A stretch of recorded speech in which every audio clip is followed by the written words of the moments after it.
baita. Vamos Mas começar falando da manifestação? manifestação? Bora. vamos lá. Ó, eu queria deixar aqui o meu pronunciamento público de que as manifestações não são as mesmas sem o Ibalada, tá? Eu pedi pra isso. começar justamente por isso, porque eu gosto muito de fazer manifestação, Ana, sabe? Pois é, você- Me lembra muito minha juventude e jogos do Coritiba e tal. Disse o senhor. O senhor muito velho. Vamos lá, vamos começar. Vamos lá. Temos aqui as fotos do nosso fotógrafo Aloysio, não é mesmo? Olha só. Belíssimas fotos, inclusive. Retiro o que disse. Ó. Cara, essa, Vou volta me ali, volta ali, apontar. volta ali. Cara, essa tiazinha de verde embaixo, ela é incrível, tá? Não, ela roubou a cena. Ela tá? roubou a cena Ela roubou a completamente, ela é incrível. O que é bom pra gente acabar com certo preconceito também. Grande que. Olha! Parece moça é boa. parece a operadora. Parece operadora. Parece a Ouvi operadora. dizer que essa moça é muito boa, tá? Será que Sigam ela- ela. será- Ana Ering. Ana Herring. Olha aí, ó. Olha Fofa. ela, olha É uma ela! fofa. Braba. Ó. Cara, eu fiquei surpreso com o tanto de bandeiras imperiais lá. Tinham algumas. A gente tá tendo tá virando um movimento monarquista, Orlando Lima? O que tá acontecendo? Nós somos um verdadeiro movimento imperial, cara. Eu acho que a nossa pretensão pro Brasil, ela tem uma dimensão imperial que conversa bem com essas... E somos soberanistas, né? Somos soberanistas. O que faz com que pessoas que gostem de monarquia e etc.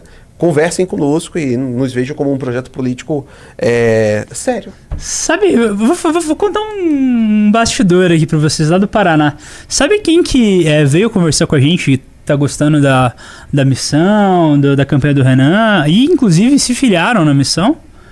O pessoal lá do Sul é Meu País. Ah, para, só. Mentira. Sério? Movimento separatista. Sul é Meu País. Engraçado, porque bom, eu não vou falar porque eu não posso dispensar nenhum apoio, então nem falo. Obviamente, né? Obviamente que o partido não é um partido seccionista, né? A gente não defende esse tipo de coisa, mas tem algumas pautas que convergem. Então os caras gostaram e tal, até conversar com mas a eles. pauta principal em si não converge, que é a própria pauta Não, mas assim, separatista. a pauta política deles é uma pauta de pacto federativo, esse tipo de coisa. Eu sei. Eu cheguei a ver um vídeo de uma mulher Suzana, assim, eu acho, alguma coisa assim. E ela fala sobre isso, sobre a questão do pacto federativo. O problema todo é que a visão dela é uma visão errada. Quer dizer, uma visão do movimento, acho uma visão errada, que é a ideia de separatismo. Que, afinal de contas, é a destruição do país. Sim. Né? Então, eu sou terminantemente contra essa ideia. Dito isso, eu acho que eles têm uma análise correta. Acho que eles estão com a solução errada, mas o diagnóstico correto. Sim, o diagnóstico está completamente correto.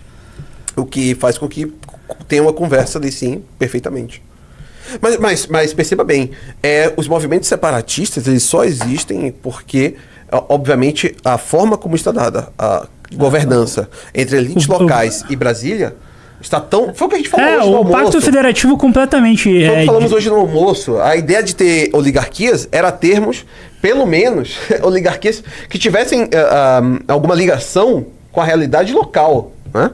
Mas nem isso existe. E assim, eu tô vendo a galera do chat aqui e tal, vocês podem ficar impressionados, mas, cara, isso é uma pauta muito cara para os meus queridos compatriotas sulistas. É uma pauta muito cara. Não que todo sulista seja separatista, mas quando você joga na balança o pacto federativo e o tanto que a gente paga, o quanto que a gente recebe, né, e o desbalanço nessa de contrapartidas, assim, é quase que 100% da população fala, tem alguma coisa errada aí. Sim, perfeitamente. Perfeitamente.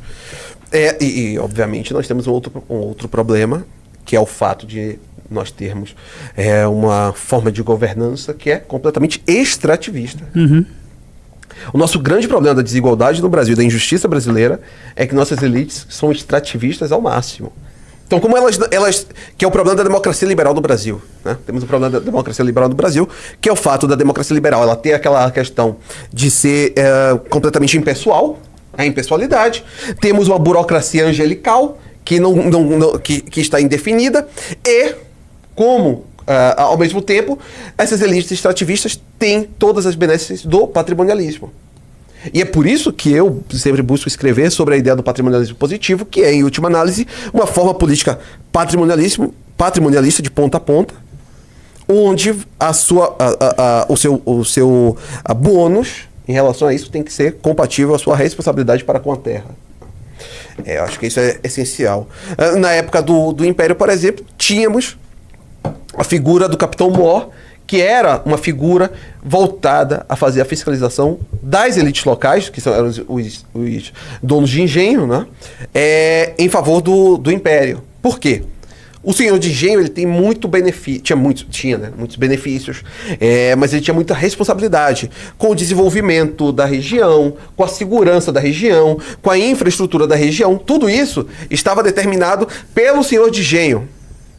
Obviamente ele tinha benefícios fiscais e etc, tinha terras dadas a ele, mas tinha sempre o Capitão Mor que ia lá e conferia, olha, isso é bom, isso é ruim, ele está fazendo certo, está fazendo errado. Um grande caso que tivemos foi no Rio Grande do Norte, por exemplo, um senhor de engenho maior da época que estava fraudando obras lá para poder ter benefícios fiscais de forma ininterrupta.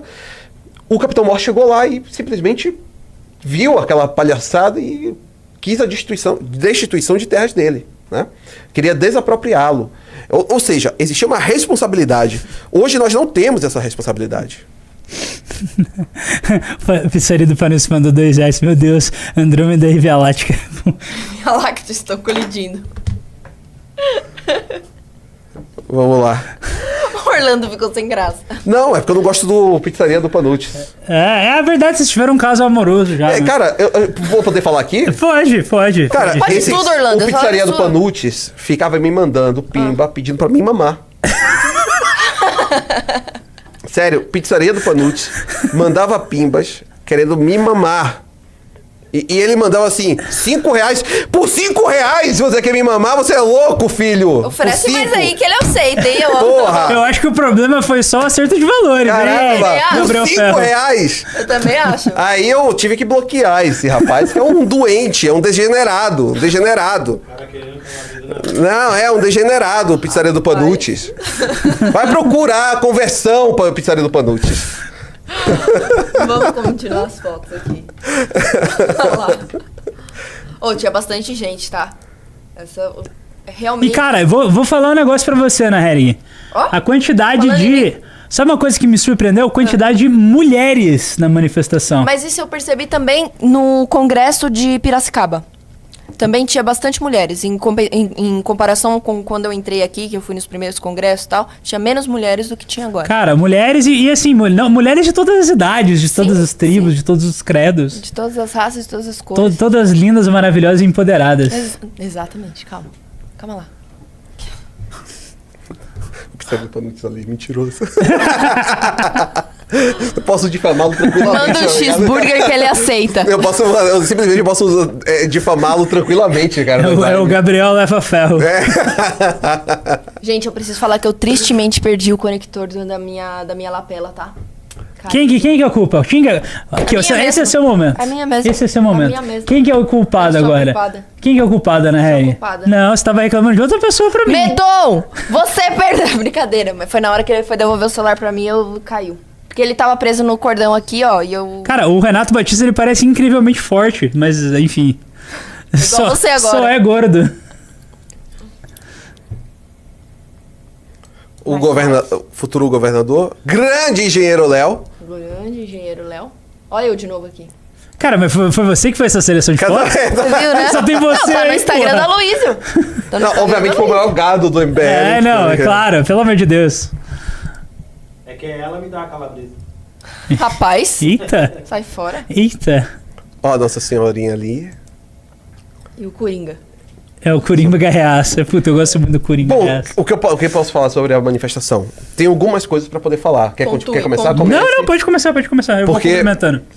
Eu tenho algumas coisas pra poder falar sobre a manifestação. O primeiro ponto é que nós tivemos uma manifestação que foi realmente grande, né? Foi uma manifestação que, sem Renan Santos, ela conseguiu lotar, assim, foi algo... A nossa marcha foi bastante grande. Eu nunca fui nas outras, então não sei, mas... Não, foi... Todos falaram que foi pelo menos maior do que a anterior. E a anterior já tinha sido maior do que a anterior e etc. O que demonstra um crescimento contínuo das manifestações, né? Isso é muito positivo. Demonstra também uma capacidade de mobilização orgânica agora do MBL, voltando àquela mobilização orgânica que tínhamos. Entretanto, tenho aqui uma reclamação a fazer. Quais? Não, é só uma reclamação a fazer, que eu acho importante ser feita. Pela 19ª manifestação nossa, e agora falando sério aqui, olhando até pra câmera aqui. Pela 19ª manifestação nossa, puxam aquele coro lá, ei, Nicolas, vai tomar suco de caju, né? Percebam bem, nós somos, hoje o MBL tem um partido político, tem uma força institucional muito grande, dentro da direita estamos posicionados de forma muito grande, e escolher bem nossos adversários também demonstra o nosso tamanho.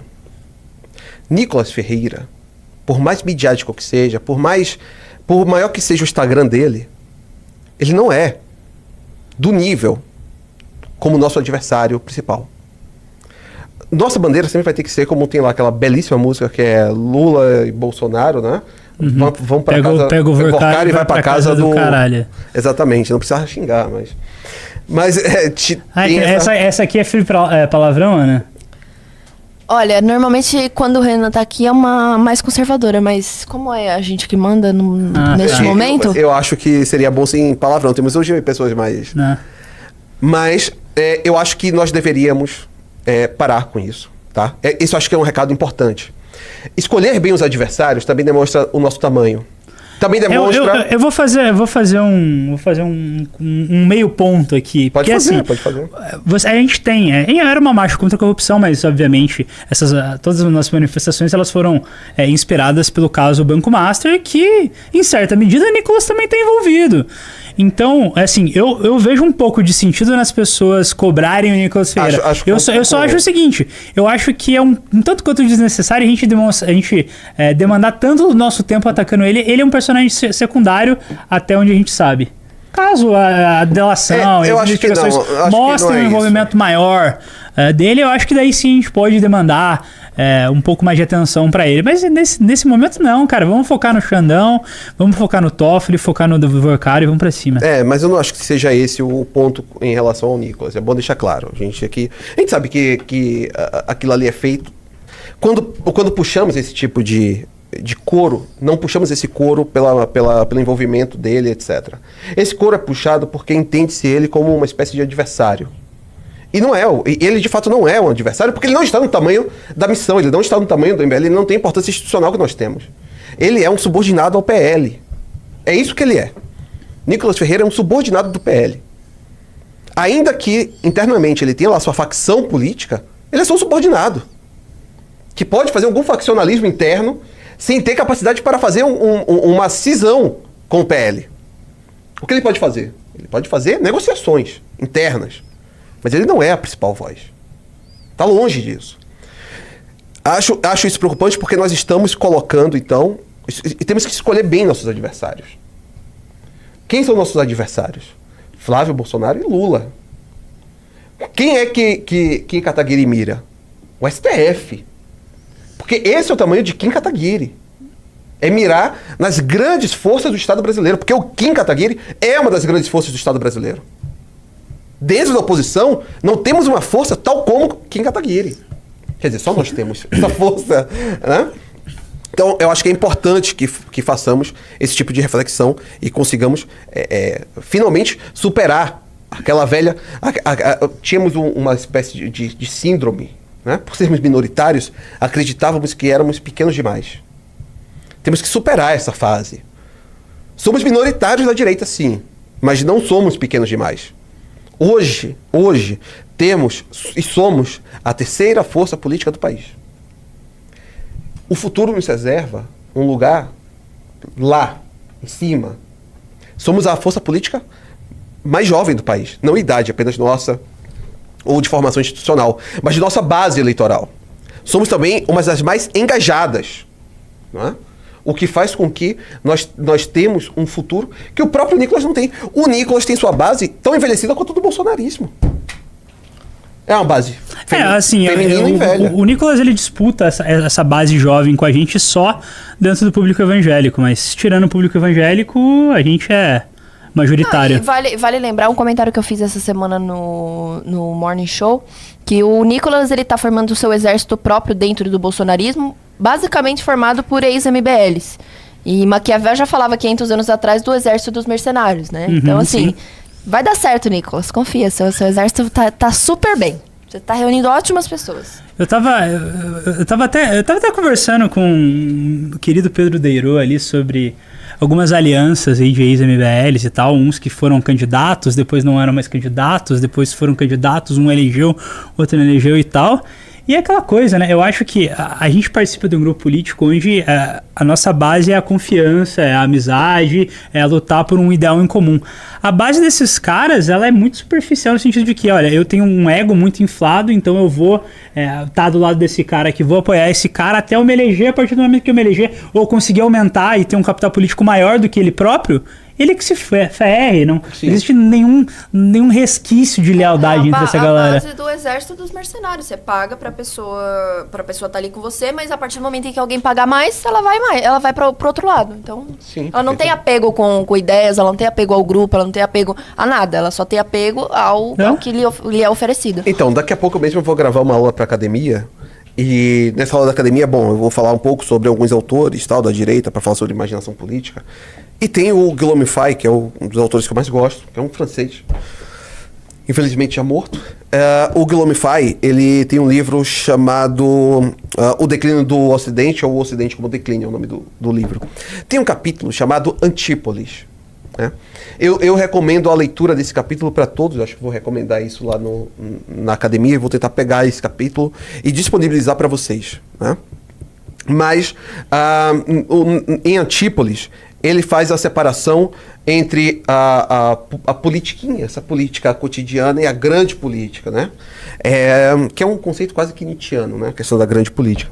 Mas a questão em Guillaume Fay, e que eu acho que é o que separa realmente o MBL dessas facções do Nicolas, por exemplo, é que nós nos debruçamos sobre as grandes questões nacionais, sobre as grandes questões geracionais, sobre todos os gargalos que impedem qualquer tipo de desenvolvimento, inclusive espiritual, de nossa nação. Ao contrário deles, que fazem isso baseados tão somente em uma guerra de popularidade, em uma tentativa de viralização a todo custo, né? Sem se debruçar sobre as grandes questões. Né? É uma questão meramente estética. Né? Então, eu sinceramente acredito que nós estamos em um patamar tão diferente, que devemos imaginar quais são os nossos adversários, escolher corretamente. Eu não consigo acreditar que alguém acredite, que alguém conceba Nicolas Ferreira ou qualquer um daqueles como um adversário para Renan Santos. Né? De forma alguma.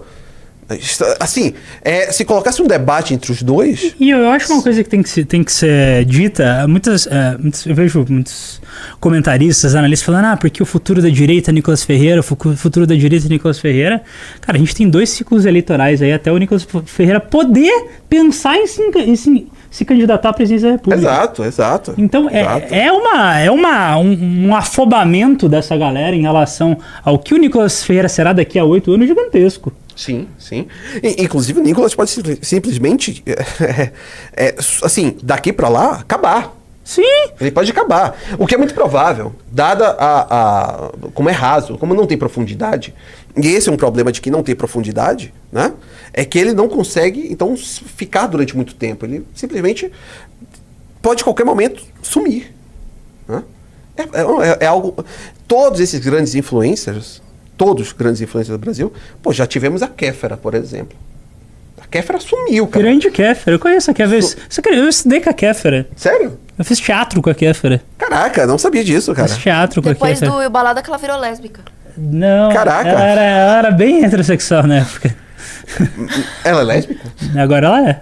A Kéfera é lésbica? A Kéfera, agora ela é. Cara, eu fiz teatro com Kéfera, eu fiz teatro com Bibi Baby Doll. Você sabe quem é Bibi Baby Doll? Não faço a mínima ideia, cara. A galera do chat deve saber. Mas é isso, acho que ele vai ser uma Kéfera, sabe? Foi a maior youtuber do Brasil naquela época. E sumiu. E eu acho que pode ser isso que acontecerá com ele. Mas o que você achou dessa manifestação? Cara, eu achei do caramba. Cara, é assim, fenomenal. A gente, como como eu tô desde a primeira, eu só não fui na anterior, mas enfim, eu fui nas 2 primeiras e agora nessa aqui é a 4ª. Eu consegui acompanhar a evolução tanto de discurso quanto de público e o quanto a gente está evoluindo nessa pauta. Porque é uma pauta que a gente está correndo sozinho, Orlando.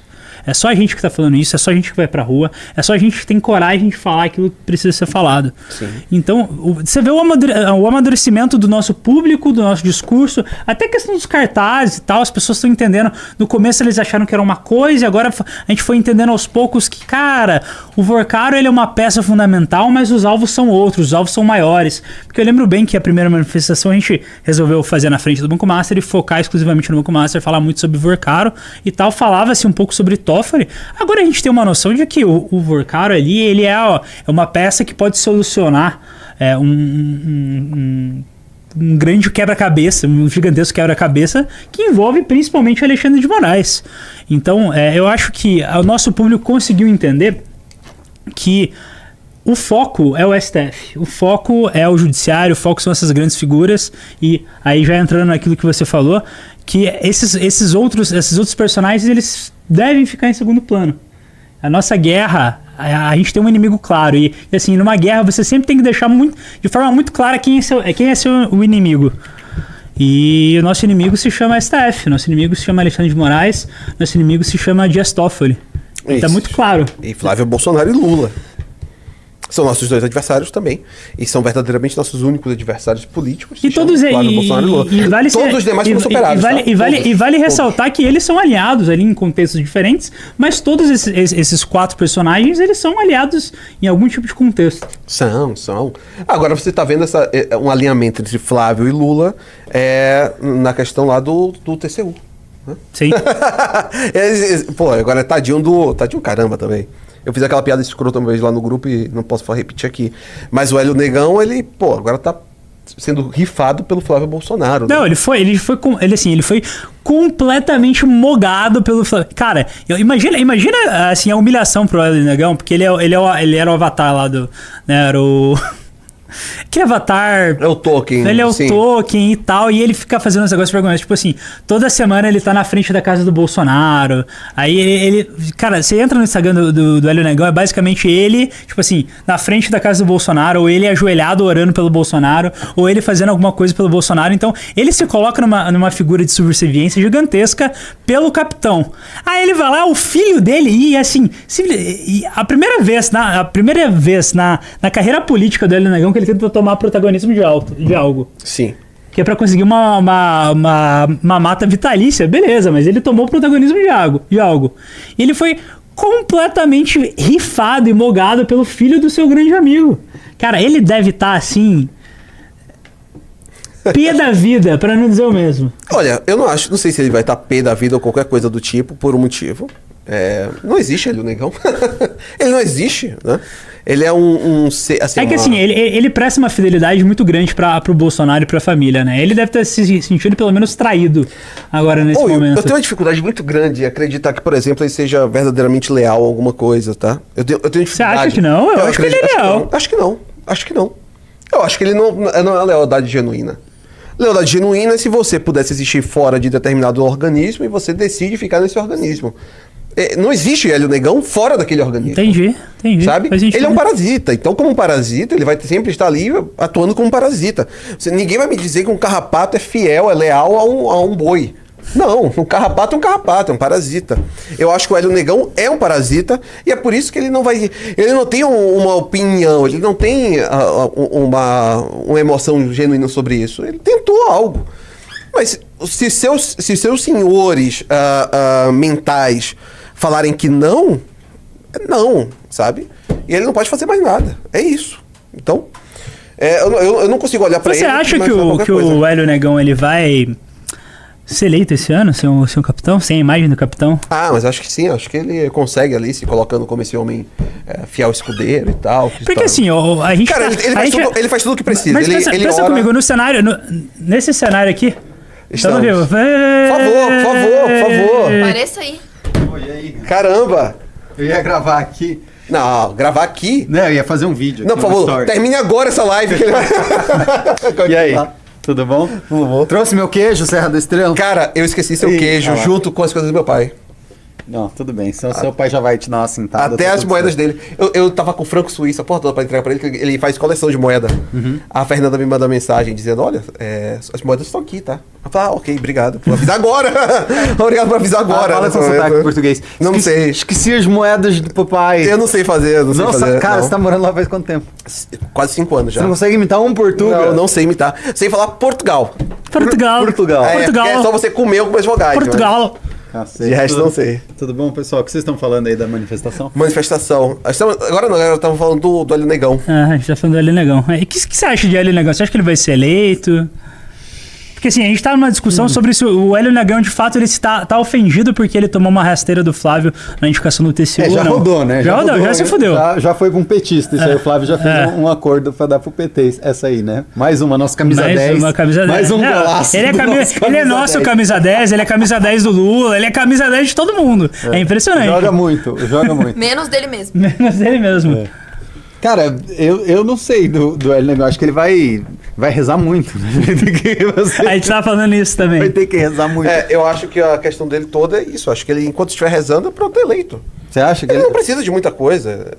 Ele é eleito como esse token do... É que assim, pela primeira vez a gente não vai ter um Bolsonaro nas urnas Como não? aqui em São Paulo para Tem o Renato deputado. Bolsonaro. O irmão? Então, mas não vai ter um Bolsonaro. Você tem ali a segunda linha Você tem o Bolsonaro. sósia dele. Você tem o sósia do Você tem a segunda Bolsonaro. linha Bolsonaro. O cara é uma cópia, assim. O cara parece que foi... E o sósia do Lula, Bolsonaro, que série tá B, saindo né? pelo PL? Pô, o cara não. Não, maravilhoso, tá? Então, aí você vai ter o Renato Bolsonaro, que é o irmão mais velho do capitão, e você tem o Hélio Negão.